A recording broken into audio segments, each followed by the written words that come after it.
50 ದಿನ ನೀವು ಬೆಂಗಳೂರಿಗೆ ಕಾಲಿಡಲಿಲ್ಲ, ಡೆಲ್ಲಿಯಲ್ಲಿ ಉಳ್ಕೊಂಡ್ರಿ. ಆ ಅಣ್ಣನ ವಾಪಸ್ ಕರ್ಕೊಂಡು ಬರೋವರೆಗೂ ಕೂಡ ನೀವು ನಿಂತ್ಕೊಂಡ್ರಿ. ಇಲ್ಲಿ ನೋಡಿದ್ರೆ ಬರಬೇಡಿ ಅಂತ ಹೇಳಿದ್ರಿ. ಅಣ್ಣ ಮಾನಸಿಕವಾಗಿ ಕುಗ್ಗಿ ಹೋಗ್ತಾರೆ ಇವ್ರನ್ನ ನೋಡಿದ್ರೆ ಅಂತನಾ, ಅಥವಾ ಇವರು ಅವ್ರನ್ನ ನೋಡಿದ್ರೆ ಡಿಸ್ಟರ್ಬ್ ಆಗ್ತಾರೆ ಅಂತನಾ? ಈ ಪ್ರಶ್ನೆ ನಿಮ್ಮ ಹತ್ರ ಉತ್ತರ ಪಡ್ಕೊಳ್ತೀನಿ ನಾನು, ಆದರೆ ಫೋನ್ ಕಾಲ್ ತೊಗೊಂಬಿಡೋಣ. ಹಲೋ ಹಲೋ, ನಮಸ್ತೆ ಐಶ್ವರ್ಯ ಅವರೇ, ಅರುಣ್ ಬಡಿಗೇರ್ ಮಾತಾಡ್ತಾ ಇದ್ದೀನಿ. ನಮಸ್ಕಾರ. ಹೇಗಿದ್ದೀರಾ?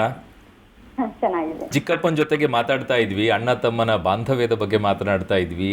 ಇದು ಸಮಾಜಕ್ಕೊಂದು ಮಾದರಿ ಆಗಲಿ ಅಂತ ಹೇಳಿ. ಸೊ ಹಾಗಾಗಿ ಚಿಕ್ಕಪ್ಪನ ಕಡ್ರೆ ಭಯ ಅಂತ ಹೇಳ್ತಾ ಇದ್ರಿ, ಯಾಕೆ?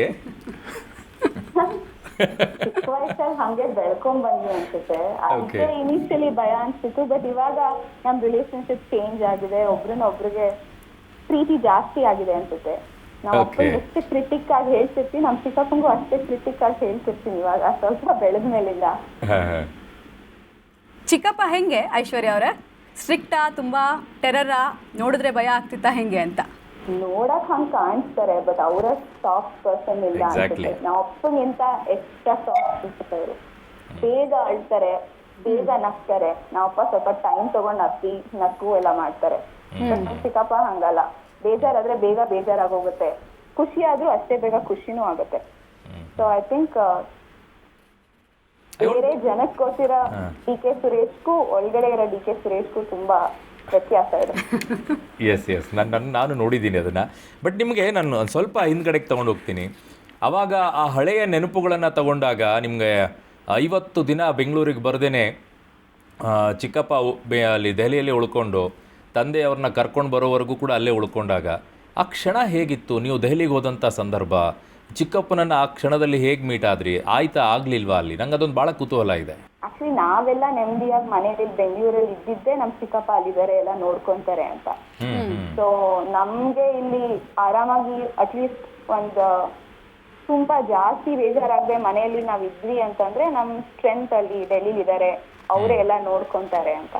ಸೊ ಅವ್ರ ಮಾತನ್ನ ಮೀರ ಯಾವ್ದೇ ಆಲೋಚನೆ ನಮ್ಗಿರ್ಲಿಲ್ಲ.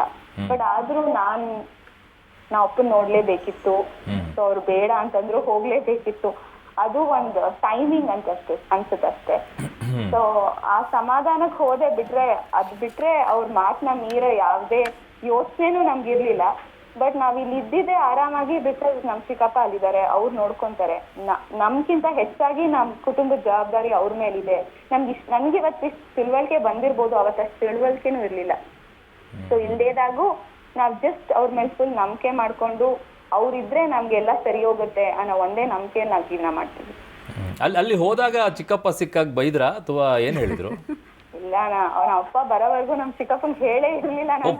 ಅಲ್ಲಿವರೆಗೂ ನಾವ್ ಅಪ್ಪ ಈಚೆ ಬಂದು ಒಂದ್ ದಿವಸ ನಾನು ಅವರು ಕಾರಲ್ಲಿ ಹೋಗ್ಬೇಕಾದ್ರೆ ಹೇಳ್ದೆ ಅವ್ರಿಗೆ ಹಿಂಗಾಯ್ತು ಅಂತ. ಹೌದಾ ಅಂತ ಕೇಳಿದ್ರೆ ಅಷ್ಟೇ, ಏನು ಗದರ್ಲಿಲ್ಲ. ರಾಜ್ಯ ಜನರಿಗೆ, ದೇಶದ ಜನರಿಗೆ ಎಲ್ರಿಗೂ ಗೊತ್ತಾಯ್ತು ಡಿ ಕೆ ಶಿವಕುಮಾರ್ ಅವರು CM ಆಗ್ತಿದ್ದಾರೆ ಅಂತ. ನಿಮಗೆ ಪರ್ಸ್ನಲಿ ನೀವು ಬ್ರೇಕ್ ಡೌನ್ ಆದ್ರ ಖುಷಿಗೆ ಕೆಲವೊಂದ್ಸಲ ನಾವು ತುಂಬ ಎಕ್ಸೈಟ್ಮೆಂಟ್ ಆದರೂ ಕೂಡ ಟಿಯರ್ಸ್ ರೋಲ್ ಔಟ್ ಆಗುತ್ತೆ. ಸೊ ಹತ್ರ ವಿಪರೀತ ಖುಷಿ ಆಯ್ತಾ? ಹೇಗೆ ಸೆಲೆಬ್ರೇಟ್ ಮಾಡಿದ್ರಿ, ಹೇಗೆ ಎಂಜಾಯ್ ಮಾಡಿದ್ರಿ ಆ ಮೂಮೆಂಟ್ನ ಅಂತ? ನಮ್ ಕುಟುಂಬಕ್ಕೆ ಅದನ್ನ ಆಕ್ಸೆಪ್ಟ್ ಮಾಡ್ಕೊಳಕ್ಕೆ ತುಂಬಾ ಟೈಮ್ ಬೇಕಾಯ್ತು ಅನ್ಸುತ್ತೆ. ಚಿಕ್ಕಪ್ಪ ಇನ್ನು ಆಕ್ಸೆಪ್ಟ್ ಮಾಡ್ಕೊಳಕ್ ಆಗಿಲ್ವಂತೆ ಅವರಿಗೆ. ನಾವು ಅದೇ ಫೇಸ್ ಅಲ್ಲಿ ಇದೀವಿ. ನಮ್ ಲೈಫ್ ಅಲ್ಲೂ ಅದನ್ನ ಇನ್ನ ಆಕ್ಸೆಪ್ಟ್ ಮಾಡ್ಕೊಳಕ್ ಆಗಿಲ್ಲ ಅನ್ಸುತ್ತೆ. ನಿಮ್ ಮಾಧ್ಯಮದವ್ರು ತೋರಿಸ್ತಿದ್ರು, ನಾವ್ ಹೌದಾ ಆಗೋಯ್ತಾ, ನಾವ್ ಇಷ್ಟು ದಿವಸ ಯೋಚನೆ ಮಾಡಿದ್ದು ಇವತ್ತು ಆಗಿದ್ಯಾ ಅಂತ. ನಾವ್ ಈಗ್ಲೂ ನಾನ್ ಟಿವಿ ನೋಡ್ತಿದ್ರೆ ರಾಜ್ಯದ ಮುಖ್ಯಮಂತ್ರಿ ಅಂತ ಡಿ ಕೆ ಶಿವಕುಮಾರ್ ಅಂತ ಹೆಡ್ಲೈನ್ಸ್ ಅಲ್ಲಿ ಬರ್ತಿದ್ರೆ ನಾನು ಯೋಚನೆ ಮಾಡ್ತಿರ್ತೀನಿ, ದಿಸ್ ವಾಸ್ ದ ಡೇನಾ ಅಂತ. ಸೊ ನಮ್ಗಿನ್ನ ಟೈಮ್ ಬೇಕನ್ಸುತ್ತೆ ಕುಟುಂಬಕ್ಕೆ. ಬಟ್ ನೀವು ಒಂದು ಐಶ್ವರ್ಯ ಅವರೇ, ಒಂದು ನೀವು ತಾಯಿ ಆದ್ರಿ, ಮಗಳು ಬಂದ್ಲು, ಮಗಳು ಕಾಲಿಟ್ಟ ಸಂದರ್ಭನೇ ಬಹಳ ಚೆನ್ನಾಗಿತ್ತ ಅಂತ ರಾಜ್ಯದ ಜನ ಮಾತಾಡ್ತಿದ್ರು, ತುಂಬಾ ಚೆನ್ನಾಗಿ ಅದು ಬಹಳ ಬಗ್ಗೆ ಹೇಳ್ತಾ ಇದ್ದಾರೆ. ಅದೇ ಅದೃಷ್ಟ ತಂದು ಕೊಟ್ಬಿಟ್ಟಿದೆ, ಇಷ್ಟು ದಿನ ಶ್ರಮಕ್ಕೆಲ್ಲ ಸಿಗಬೇಕಾಗಿದ್ದು ಮೊಮ್ಮಗಳೇ ಬರ್ಬೇಕಾಯ್ತು ನೋಡು ಅನ್ನೋದು. ಅದು ಹೇಳ್ಬೇಕು. ಬಟ್ ನಂಗೆ ಅನ್ಸುತ್ತೆ ನಾವ್ ಅಪ್ಪ ಪಟ್ಟಿದ್ದ ಶ್ರಮ, ನಮ್ ಕುಟುಂಬ ಪಟ್ಟಿದ್ದ ಶ್ರಮ, ನಮ್ ಚಿಕ್ಕಪ್ಪ ಪಟ್ಟಿದ್ದ ಶ್ರಮ, ಅವಳು ಹುಟ್ಟಿ ಅವಳು ಕ್ರೆಡಿಟ್ ತಗೋತಾ ಇದ್ದಾಳೆ ಅಷ್ಟೇ. ನನ್ನ ಮಗಳು ಅದು ಬಿಟ್ರೆ ಬೇರೆ ಏನಿಲ್ಲ ಅಂತ. ಐಶ್ವರ್ಯ ಅವರೇ, ಡಿ ಕೆ ಶಿವಕುಮಾರ್ ಮಗಳಾಗಿ ಮೊದಲೇ ಜಾಸ್ತಿ ಜವಾಬ್ದಾರಿ ಇತ್ತು, ಈಗ ಇನ್ನೂ ಜಾಸ್ತಿ ಆಗಿದೆ ಅನ್ನೋ ಪ್ರೆಷರ್ ಫೀಲ್ ಆಗ್ತಾ ಇದೆಯಾ?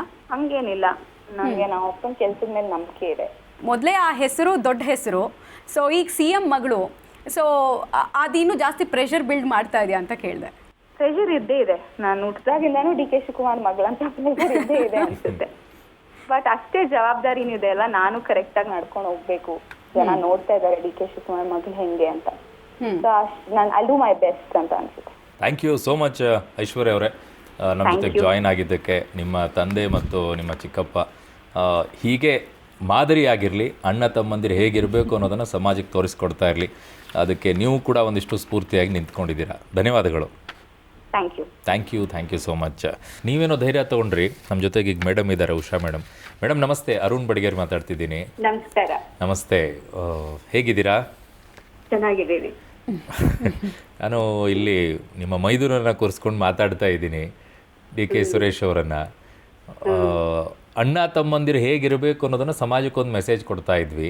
ಆ ನಿಟ್ಟಿನಲ್ಲಿ ಅವರ ಬಾಲ್ಯದಿಂದ ಬೆಳ್ಕೊಂಡು ಬಂದಿದ್ದು ಮತ್ತು ಪಟ್ಟಂಥ ಕಷ್ಟಗಳು, ಈಗ ಒಂದು ಪೊಸಿಷನಿಗೆ ಇರುವಂಥ ಸಮಾಧಾನ, ಎಲ್ಲವನ್ನ ಒಂದು ಮಾತಾಡ್ತಾ ಇದ್ವಿ.